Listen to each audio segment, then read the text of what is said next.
This is Orange Nation Overtime with Steve Infanti and Paulie Sibilia. Welcome into Orange Nation Overtime, everyone. No Paulie Sibilia today. He had to duck out of work early, so you're stuck with me. I'm flying solo here on a Wednesday, first day of the great New York State Fair. I'm heading over there as soon as we wrap up the show. We led off the show today talking SU football, talking college sports. There's a new report out today from CBS Sports. Matt Norlander posted this, saying that earlier this morning the SEC finalized the following punishments for any program that tries to roster a player who previously signed a pro contract. Here are some of the punishments, and they are stiff. Half-season suspension for the head coaches. SEC voting privileges revoked on business matters for the school in violation of the rule. A hefty fine, 50% of that sport's annual operating budget. That's a pretty penny. The league retains the right to levy other penalties by Greg Sankey and or SEC president chancellors if necessary. So in other words, nobody's going to want to do this, right? And LSU's been in the news of trying to sign two guys who were recently with NFL teams, with the Browns and Saints. We know that LSU basketball is trying to do the same thing with RJ Luis. So it is not worth it for them to sign these guys. The other conferences are trying to figure out what they want to do with this topic as well. The Big Ten has followed suit. The Big 12 and the ACC are still talking about it as of the recording of this show today. The ACC hasn't finalized anything yet, but it'll be interesting to see moving forward if the PLL is included, because that's the lawsuit involving Joey Spallina and Finn Thompson and that core of 5 seniors that just graduated from Syracuse lacrosse. Will they be allowed back for signing and playing a pro sport, in that case lacrosse? Most of the verbiage we've seen to this point has been about NFL, NBA, WNBA. It's been football and basketball. It hasn't included lacrosse, so that's something certainly to keep your eye on. We had Christian de Guzman from Noon's Magician on our show today, and we talked all things SU football. We let him off talking about the Justice Ross Simmons situation. Justice Ross Simmons cleared to return to practice last Tuesday. Then by Friday, he was ruled ineligible. He's still with the team, but he's sitting out of practice currently. Here's Christian de Guzman on that. It's just insane that the NCAA is still staying so pat on this eligibility rule where, yes, they're winning a whole bunch of cases and they're getting some of the law on their side and some of the courts on their side. But all it takes is one court decision to not go against their way for the dominoes to continue to start falling. And that's what happened in the Colorado case. And as they continue to try and fight that, it makes it difficult for there to be any consistency. So at some point, you just got to lick your wounds, because at that point, you're not just punishing the schools, but then the players as well, because they feel like they're in the right. And it feels like it only took one person in Colorado to determine that Justice Ross Simmons and maybe Amari Moore for the Syracuse men's basketball team should be eligible to play this year. And because one person thinks that, you could make the argument that another law official would also come to that conclusion. So why is the NCAA still standing so pat and strong on that decision confuses me to no end. One update on that class action suit in the state of Colorado. The athletes have asked for an expedited process, and the Court of Appeals yesterday, the 10th Circuit Court, granted them that expedited process. So the dates are still to be determined, but they're hoping this thing plays out over the course of the next few weeks, and maybe by mid-September we'll have a firm answer on whether or not these guys will be eligible. If Justice Ross Simmons ends up being eligible, Christian, how much of a difference maker can he be for that wide receiver position, or do you think they're fine, with or without him? Well, if he gets up to any sort of football shape that he was in the past couple of years, and we don't know what kind of football shape he was staying in past the offseason with Syracuse, but if he gets to anywhere close to what we know as fans he can produce on the football field, he could very well be Syracuse's number one receiver by the time he steps onto the field. That's where Syracuse's football receiving room is. If I remember correctly, if you include him, Syracuse's top 7 receivers from last year either graduated or went into the transfer portal. So bringing someone like him back not only brings familiarity back to the system, brings someone that Steve Angeli is very familiar with, but gives a little bit of boost and spark to a relatively unproven wide receiver room. You've got a lot of guys who are transfers or guys that necessarily didn't get enough shine at their time so far during Syracuse, just because there were other wide receivers that have been better or just above them in the depth chart. So bringing someone as experienced as Justice Ross Simmons is, not just with Syracuse, but with Steve Angeli as well, would be a big boost to Syracuse and could easily become their number one receiver at any point if he becomes eligible. Along those lines, Christian, we did the exercise yesterday where we tried to map out who will lead Syracuse in receptions this year and receiving yards, kind of 1 through 5. Let's take Justice Ross Simmons out of the equation. Amari Hatcher certainly comes to mind with the way that Fran Brown talked glowingly about him after practice the other day. Who do you think is the go-to guy or the number one wide receiver, the number one guy on the roster as it stands at this moment? Definitely after Fran Brown's comments, like you said, Steve, it's definitely Hatcher right now who's leading the way. The guys that I could see fighting for those also number one receptions in order would probably Cole Weaver. And then behind him, probably Tyshawn Russell. Now, Russell has been injured for the past practice or so I'm not sure where exactly he will fit when all this comes around. But Russell seems like he's grown tremendously this past offseason. Then you get into guys like Julian McFadden and Darius Johnson as the guys who probably round out that top 5. But I think your top 3 receivers right now are going to be Amari Hatcher, Cole Weaver, and then Tyshawn Russell. And if Russell is injured, you probably put McFadden above him. And thinking about what we just talked about with Justice Ross Simmons, it's a relatively unproven group. Amari Hatcher has been lower on the depth chart when he's been here. Russell battled with injury problems and was lower on the depth chart last year. Weaver is coming from the FCS level. So what does his talent look like against Power 4 competition? So it's a lot of interesting wrinkles to this wide receiver room and to see who eventually comes out on top by season's end. We're going to see a depth chart on Monday at Fran Brown's press conference. We're expecting them to release that finalized depth chart for week 1. What's going to stand out to you? What are you most interested in looking at when you get your hands on that piece of paper of the depth chart? Where are your eyes going? Definitely just a defensive rotation. I think we all have a pretty good idea of what the offense is going to be like. Also the wide receivers, because we just spent a whole bunch of time talking about that. That's obviously going to be something that everyone looks at. Who's going to be the wide receivers that catch the ball from Steve Angeli? But if anything like Vince Carez is like, if he's like Elijah Robinson in any way, they're probably going to rotate the defense a lot. And that's just kind of how the modern day of defense has gone in college football and in the NFL. You see a lot of defensive rotation. You see a lot of guys playing 2 or 3 snaps and then coming off the field, getting replaced by someone else. So seeing that defensive rotation and seeing who's on the 2 deep behind even just the presumed starters, because there seems to be a set presumed starters for all the positions on defense so far. But who's going to be rotating in for those guys one day inevitably have to come off due to, either a long rotation or getting the ability to sub. It's going to be interesting to see because those defensive guys just naturally see the field more frequently and often based on how modern football is with all the subbing that happens. One of the most talked about positional battles during camp has been the battle for QB2, the backup job behind Steve Angeli. We saw last year just how important the backup job can be if you lose your quarterback to a season-ending injury. Between Malachi Nelson and Amari Odom, what have you noticed? Who do you think has the edge? Who do you think ends up being that bona fide backup quarterback this year? Well, what I've always maintained about Malachi Nelson is that you don't lose the talent that made you the 5-star recruit, the number 1 overall recruit that he was when he came out of high school. And I think you're starting to see a bit of that now as he's gaining more confidence. And you can tell that he's just got some confidence, not just in himself, but his coaching staff as well, which is probably something he's desperately needed throughout his entire college career. And because of that, you're seeing Nelson's play improve.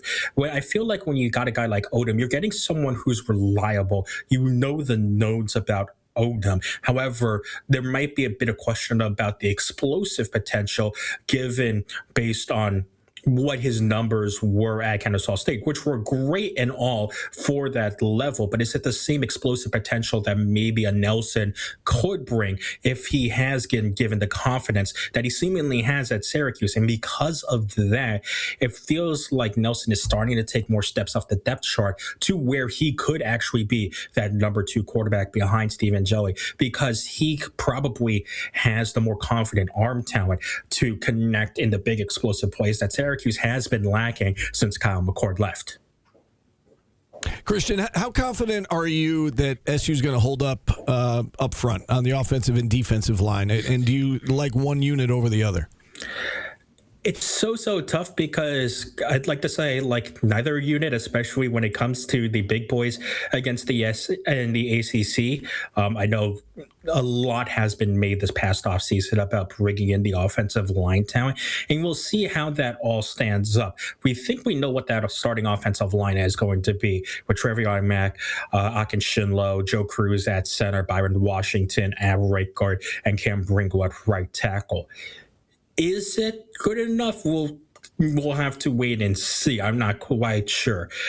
It seems like, especially at edge rusher, Syracuse has gotten better. How much better remains to be seen. To Messi Adilele from UNLV, Keyshawn Johnson coming from the FCS level look very good, especially when you still have David O on the edge as well. That's going to be very good. The question for Syracuse has always been in the interior at defensive tackle, and does that partnership of Dylan Fontes and Rashard Perry, along with maybe a Nissi Ogbahor also rotating in as well, does that trio also step up to provide some depth in the middle and some oomph in the middle that has been so lacking for Syracuse? I'm not sure if that depth in the middle on the defensive end, or on the defensive tackle, I should say, is going to be strong enough for Syracuse. At least in my opinion, we'll have to see if that turns around as the season goes on.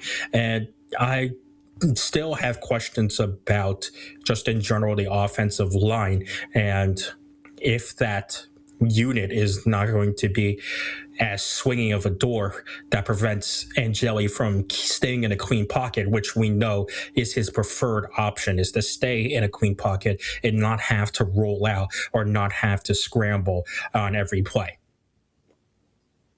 What's your biggest concern? Is that the biggest concern? Is it up front, your biggest question mark with this team? It absolutely is, because all the what we know about football and what most people know about football, the game is won in the trenches. And did Syracuse get better with Juan Castillo, with maybe one transfer and Akin Shinlo now moving into the offensive line, to prevent Angeli from having to roll out as much as he did, having to escape as much as he did last season in the limited action we saw, in order for Syracuse to have success? And even when the other quarterbacks rotated in, they didn't have the pocket time to be comfortable in order to settle down into the reads and were enforced rush decisions. And then on the opposite end, you got better at edge, but how much better did you get at tackle to not only prevent long runs and just chunk runs in general, but also just getting to the quarterback in general as well? Those two areas are just big concerns for me, and a big reason why Syracuse is probably not favored in the games that they're clearly not favored in on the schedule. Last one for you. At the top of the show, we did an exercise. What's the ceiling for this team? What's the floor for this team? And what is your overall prediction for a record this year? So I will ask you, what's the ceiling? What's the floor? And what are you settling on? Ceiling is definitely bowl at the very least. What I'm going for ceiling-wise is probably 7-5. There are so many tough games on the schedule, and there are a couple of coin flip games. Not as many as I think there were last year, year in terms of, especially if Angeli was healthy, could you have potentially won some of those games that Syracuse lost towards the end of the season? Definitely, but you didn't have a healthy Steve Angeli. See what happened then. I feel like there are less of those this year, and I feel like there's wider margins in the gap this year. That's why I only think 7-5 is the ceiling for Syracuse. The floor could go as low as 3-9, maybe even 2-10 if you're really scared about maybe a game at North Carolina, if that's really one of your biggest concerns, or maybe even like a game at UConn, which could be a big concern when you've guys like a good Jason Candle coach team, the former offensive coordinator, and Nunzio Campanelli as well. So those could be two track games also. Where do I eventually settle on this team? I eventually settle right now in a disappointing 5-7. I think the big key games that coin flip for Syracuse that I have as losses that could change them to that 7-5 ceiling is the game at Pitt and the game at NC State. Now, traditionally, games at NC State have been horrific games to watch, and the only good game that you could say was a good game to watch was the game that Kyle McCord and the Syracuse 2024 team won at Carter Finley. But if you just think back to recent times, any games that Syracuse play at Carter Finley Stadium are rough. And the reason why this Pitt game is also so rough is that it's on short rest. You're playing Thursday at Pitt on 5 days rest after playing a conference game against a Cal team who's definitely going to come in looking to try and upset you with one of the best quarterbacks that college has recently seen trying to lead that Cal team. So going from that to a Pitt game at Acrisure Stadium on Thursday, that's a really tough game for Syracuse. If you can win one of those two games, you're going bowling, I think, if you're Syracuse. But if you win both of those games, you feel really good about how this season has gone, and you gain a lot of confidence going into next season. You know, Paulie and I had that same discussion at the top of the show about the ceiling for SU football, the floor for SU football, and what we thought the record was going to end up being. And I think I have the floor at being 3. Paulie said 2. I understand where he's coming from. I give them that BC win. I don't think they're going to win less than 3 games. But his point was they beat UConn, they beat New Hampshire, and, you know, if everything else goes wrong or Steve Angeli gets hurt like we saw last year, nobody anticipated 3-9. He thinks 2 is the floor. I think 3 is the floor. In terms of the ceiling, I think realistically the ceiling is around 7 or so. Paulie put it at 9. You know, him saying that there's 3 ranked opponents currently on the schedule. You lose those 3, you win all the rest. I see where he's coming from there. I think that's like pie in the sky, like best case scenario. Yeah, you could probably find a way to get to 9. I think realistically it's more around that 7 number. I think they're going to a bowl game. I think they're going to find a way to get to at least 6 wins, 6 or 7, and they get back to the postseason and they look to build from there. So that is my prediction heading into the year. We did talk some baseball towards the end of the show today. We spoke with Jackson Roberts, MLB writer for SI.com, and we let him off talking Yankees. Yankees squandered an opportunity last night to pull within 2.5 games of the Rays. They're just 3.5 back. It's 2.5 would be the closest that they've been in more than a month. So they're knocking on the door right now. They're trying to finish strong. I asked Jackson Roberts what kind of chance he gives the Yankees of winning the American League East at this point. Maybe 30%. I don't know if that's crazy. I mean, I think if you play this season out from this point forward, they probably win the division about 30% of the time. But I think if you start from the very beginning of the season and you assemble all the same rosters and you make all the same trades at the deadline, I think they probably win it the most, and then the Red Sox and then the Rays. I think the Rays have had just a very favorable, outcome compared to expected outcome. But I think given the position they've landed themselves in, they're more likely to finish the deal and win the division than the Yankees are to come back. That being said, they're such a talent. They're a more talented team than the Rays, so I probably give them more of a chance than, the average 3.5 games back team would have in this spot. We heard a few days ago from Aaron Boone that Giancarlo Stanton had a setback, and now it is possible that he will miss the rest of the season. We still don't know about Aaron Judge. How concerned should Yankee fans be about this lineup? Because I think all along Yankee fans were like, well, when they get healthy, they're going to be just fine. They may not be healthy the rest of the season. Yeah, I mean, I don't think you're going to see Stanton again this year. I don't think that's not a revolutionary take. I think as soon as the news dropped that he hurt his other calf, it was like, all right, see you in 2027. Hope we see you in 2027. Hope it's not the end, period. I have held the belief all along that Judge will probably come back, but that is not a guarantee by any means. It's good whenever they drop some sign of progress, and we're still a few weeks out from knowing like concretely when he would come back, if he's coming back. So all of that is to say, it's great they traded for Luis Garcia. Clearly, the guy's a really, really talented hitter who probably hasn't gotten the love he deserves because the Yankees bullpen has blown every game that he's given them the lead in. And yeah, I mean, there's probably still on paper the talent to make it the best lineup in the AL when Judge theoretically does come back. But it's not a Yankees team that's guaranteed to put together great at bats and a bunch of singles and draw a bunch of walks every night. So it's kind of the same old story where if they get the home run ball, they can beat anybody. And if they don't, then they could probably lose to anybody in the AL playoffs too. That's not from the AL Central. So watch out, I guess. There was a lot of excitement a few weeks back when George Lombard Jr. was called up. He made a splash immediately, had an impact immediately. He's struggling in the field. He's had 4 errors in the last 4 games. How do you evaluate his time in the majors so far? I know it's a relatively small sample size, and he's probably only going to get better, but so far, how would you kind of evaluate what we've seen out of George Lombard Jr.? Yeah, I think you see the obvious talent, and I think you got to take the small sample size for what it is, especially when, errors are not necessarily the number one delineation of defensive talent anyway these days. And when you look at the errors he made, it's like, all right, a couple of them were very similar where he just doesn't cleanly transfer the ball in the backhand. I think any young talented defender can clean that up. His arm talent is ridiculous, and the error he made in last night's game was mostly Jazz Chisholm's error that just got compounded by Garcia not blocking the ball at first base, and it was just a weird play in general. So I think what we're seeing is concerns in a small sample size that won't bear out over a long period of time.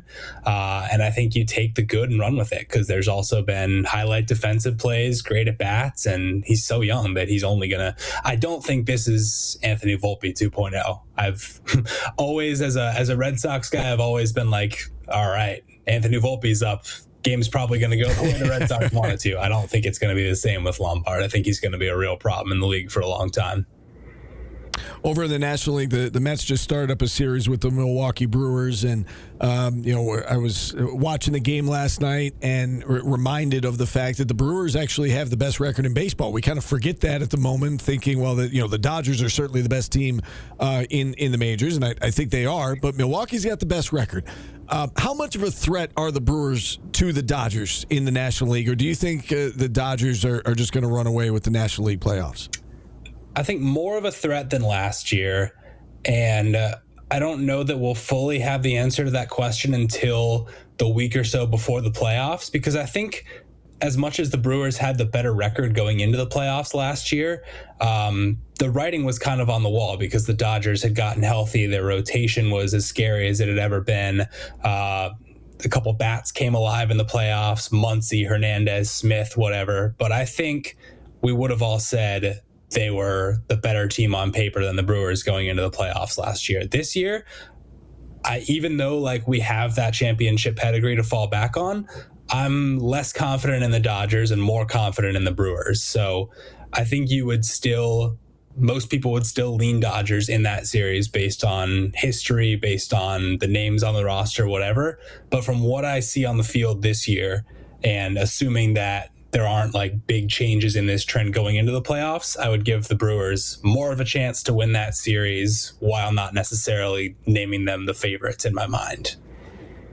A few weeks back we said, if the Yankees can just get in, watch out, anything can happen. Paulie's not here, but I'm going to ask you about his Padres. If they can get in, can anything happen with it? They figured out how to hit the ball again. Their offense has come alive. We know they've got a dynamite bullpen. How excited should Paulie be about the Padres right now? I think, the number one indicator is Tatis, right? If they get into the playoffs and Tatis is hitting like he has in August, then they absolutely can beat anyone. And as we've seen throughout the history of this playoff format, it is whoever gets in can do damage, So I absolutely think Paulie should be excited. The question is just, by the time, is Tatis peaking at the wrong time, in a sense of he won't be able to go on a tear like this once October comes around? Or is he just, one of the 5 best players in the game who can do this at any time? Because if he has another playoff run like he did 2 years ago, they can absolutely beat anybody the way they almost beat the Dodgers that year. Every time we have you on, we ask you about the Padres, and we got to ask you about your Red Sox, who they've cooled off a little bit after literally winning every game they played, it seemed like, for about 3 or 4 straight weeks. How excited are you about your Red Sox, and what kind of chances do you give them, over the course of the last month of the season and beyond? Yeah, I mean, as you say that, they are on an active 5-game winning streak going into Wednesday, 8 of their last 9 or whatever it is. So I don't know if they ever fully cool off. They had a little bit of a rough stretch, but I believe the number is 42-13 in the last 2 months. And ESPN said they're the fastest team in history to go from 14 games under 500 to 14 games over 500. So I don't know, man.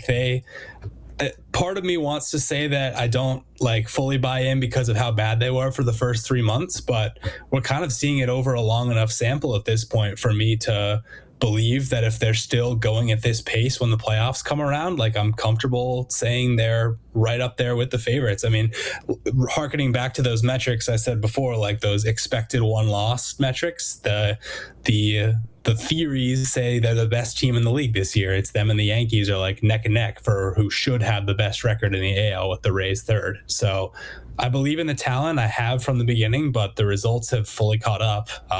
And now they just can't go back to what they were. They just have to keep up the momentum. Yeah, it has been remarkable, and they're breathing down the Yankees' necks just a game and a half back.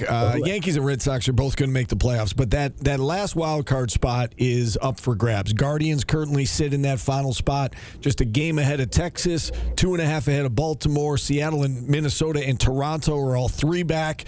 Who do you give the edge to for that final wild card spot in the American League? Well, it gets very messy when you factor in the AL West, because what's not included in that summary is how Houston is also, I believe they have the same record as Cleveland. So to me, the confounding variable in the whole thing, and the team that I would lean with to grab a playoff spot in some capacity, is Seattle, because they've just underachieved so hard for the entire year. And now we're seeing Raleigh start to homer. We're seeing them start to beat good teams like the Cubs and Phillies. So if we assume that Seattle is going to overtake Houston to win that division, then that race really comes down to Houston, Cleveland, and then you can throw Texas, Toronto, whatever in there, which is all to say it's a jumbled up mess and nobody knows who to favor at any time. And it's a little ridiculous that the Red Sox and Yankees are going to have to play each other, and one of those AL West teams is going to get a home game against the 6th seed. But yeah, it's really hard to track. And I guess, to directly answer the question, I favor Seattle to make the playoffs in some capacity, and then it's mob rule. Always great checking in with Jackson Roberts. And, yeah, I think the Dodgers are still the favorites, certainly, in Major League Baseball. But I don't think it's a foregone conclusion that they're winning the World Series like my partner Paulie thinks. He said he gave a 95% chance to win the World Series. I don't think it's that. I think they're certainly the favorites. But they got some company this year. I don't think it's a foregone conclusion. Paulie always closes out this show by telling us what national days it is. So August 26th, National Dog Day, which we did discuss on the show today, and National Women's Equality Day. So a couple of big ones today.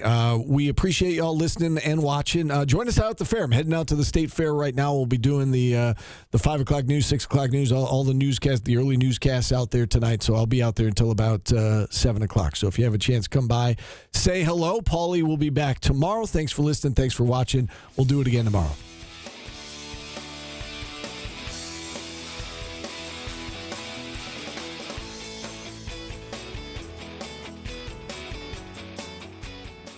Syracuse football is back, and so is Orange Nation. Join us as we preview Fran Brown's 3rd year at the helm as he and the Orange look to bounce back from last season. Orange Nation, August 31st at 7 on News Channel 9 and WSYR+.